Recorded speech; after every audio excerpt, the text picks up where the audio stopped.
Hello and welcome back here to TVP World Talks. My name is Diana Skaya.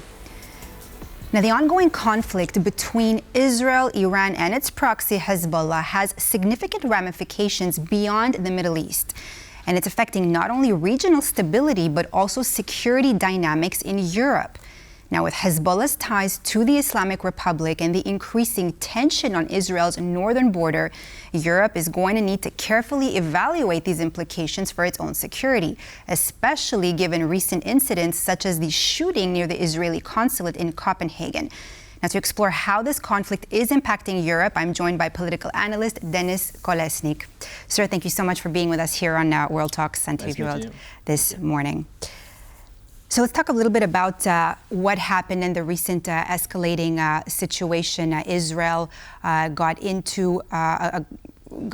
its ground forces into southern Lebanon to try and to push Hezbollah forces further from the northern border. And Israel is also saying that for the reason that over 60,000 of its citizens have been, since the 8th of October, not able to live on the border with Lebanon, with this growing conflict. Where is this all going, first of all?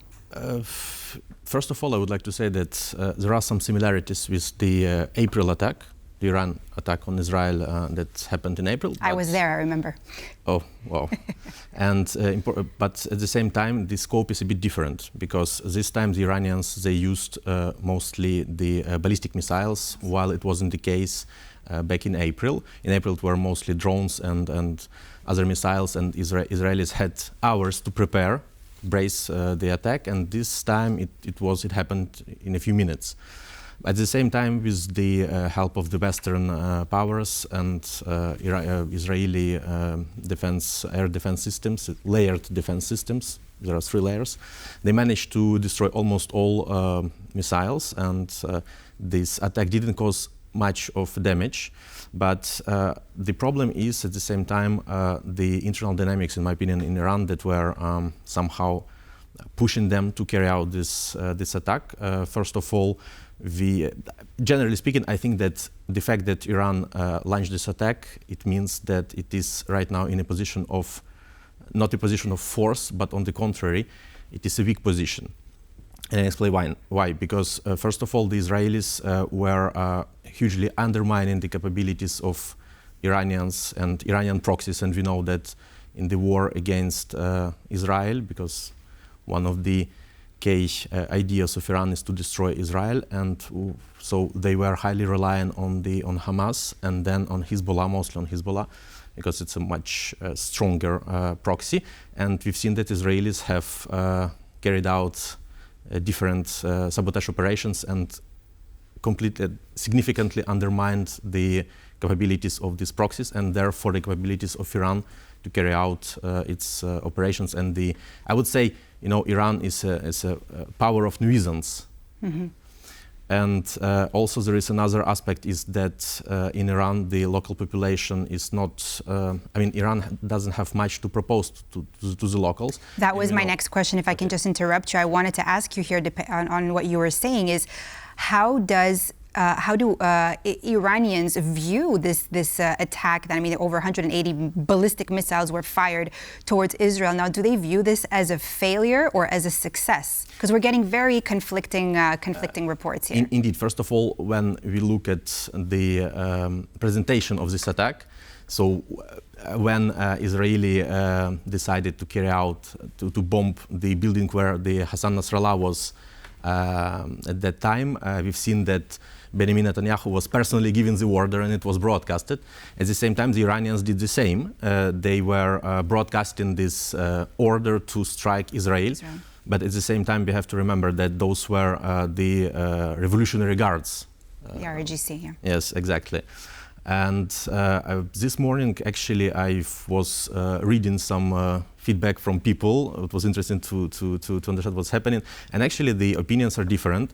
There are those, obviously, who are supporting, but I have the feeling that the majority of population, but it should be obviously verified with the polls, and polls are difficult in such countries as Iran and Russia, etc. But I've heard that people were openly saying that war is bad and it's not a good move. So I guess there is a clear understanding that it's not the escalatory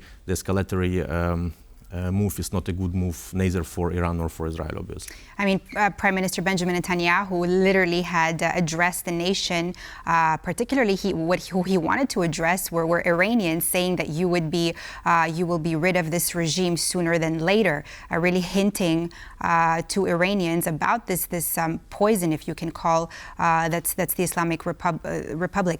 I want to ask you, though, about this recent shooting near the Israeli consulate in Copenhagen.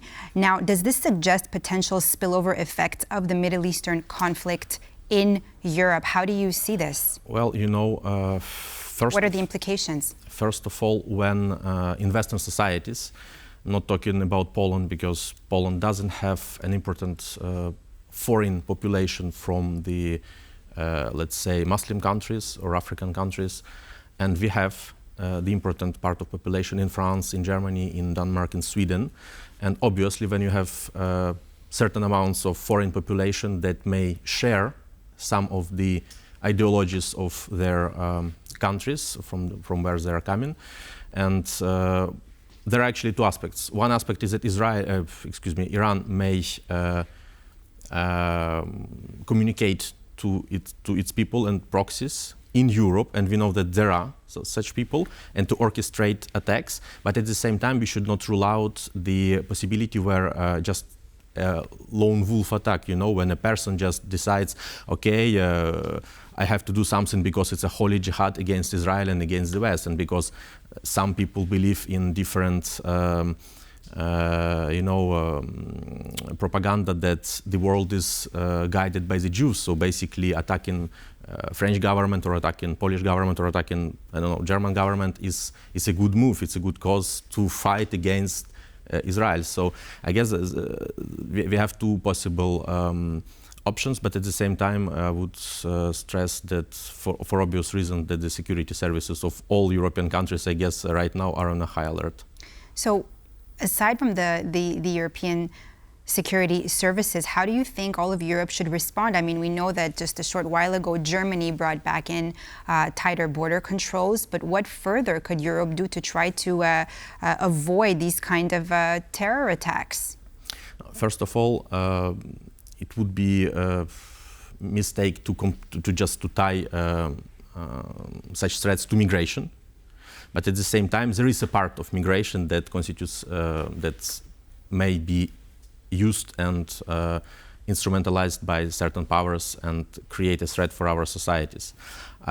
Just recently in France, we have a new government, and there were declarations of Prime Minister Barnier and the Minister of the Interior. And one of the key points that were announced is more control over the illegal migration and more application of law on the French soil.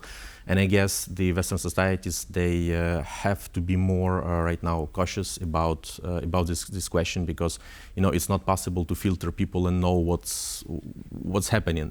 And we know that sometimes people just take a knife and may kill people because they believe that they are doing something good because they were influenced by propaganda, and that's quite kind of a problem. And obviously there are ways to address it, but you cannot diminish it to zero. I mean, to 0% of a threat. That is why I guess all Western countries. I mean, it concerns less Poland, but Poland has other issues mostly, like Russian invasion of Ukraine and other hybrid activities on the Belarusian-Polish border. So yeah. Now, if we talk about this continuous conflict between Israel and Hezbollah, what role can Europe play in trying to de-escalate, or trying to de-escalate at least the conflict, but diplomatically? Because what we've been seeing lately is it's not happened. All we've been seeing is the use of force. So what are our chances here for a diplomatic de-escalation? Some time ago, quite recently, our President Emmanuel Macron was at the UN, and he actually called on Israel not to intervene into Lebanon, because he believed that it may it may actually go into this escalatory way. But it happened, Israel intervened into Lebanon, and I guess they had to do this for the security reasons. But at the same time, after the killing of Nasrallah, for example, for Iran, it was also basically not possible. It was not an option to do nothing, because it would be perceived as even weaker country as it is currently right now. Perception. So I guess, we are entering this some kind of a spiral, and it's spiraling into something worse. And I hope that some solution may be found. But at the same time, right now we are having the presidential election in the United States, and I guess the timing is really bad for looking at the United States and trying to figure out how they could play on the de-escalatory role. But at the same time, we've heard the Biden's declaration regarding the Iranian attack on Israel, and he said that the United States are supporting Israel fully. But I guess if Israel decides to retaliate, the United States will be trying to actually calm it down and cool it down and try to avoid a bigger response Israel may be thinking of. How do you think Europe's relationship with Israel might evolve in the coming months? It's, the thing is that after the October 7th attack last year, yeah. We all supported Israel, and it was completely clear that Israel was attacked by Hamas, and Hamas is partially supported as well by Iran. It was carnage. It was horrible, so it was obvious that we were supporting Israel. But at the same time, there is the governmental support and the public support. And in my opinion, with the war dragging, Israel is slowly losing the support of the population, because people see the bombings, for example, in Gaza, people see the bombings in right now in Lebanon, and a lot of people say, okay, maybe it's too much, maybe it should be somehow limited. But at the same time, Israelis are fighting a war, and here I could draw a parallel with Ukraine. Sometimes we suggest that, Ukrainians should not be striking Russia. I mean, it's completely false narrative in my opinion, but it exists. But at the same time, the war is not fought in a white gloves. So what I'm saying is that it's unfortunately normal that there are casualties on both sides. I'm talking about the Russo-Ukrainian war. I'm talking about the war in the Middle East, and that's how it is. That's bad, but it's how it is. It's a sad reality that we're living in. Denys Kolesnyk, political analyst, thank you so much for being with us here today on World Talks this morning on TVP World. Thank you. And that's all for this edition here on World Talks on TVP World. I'm Diana Skaya. Stay tuned for more news up next.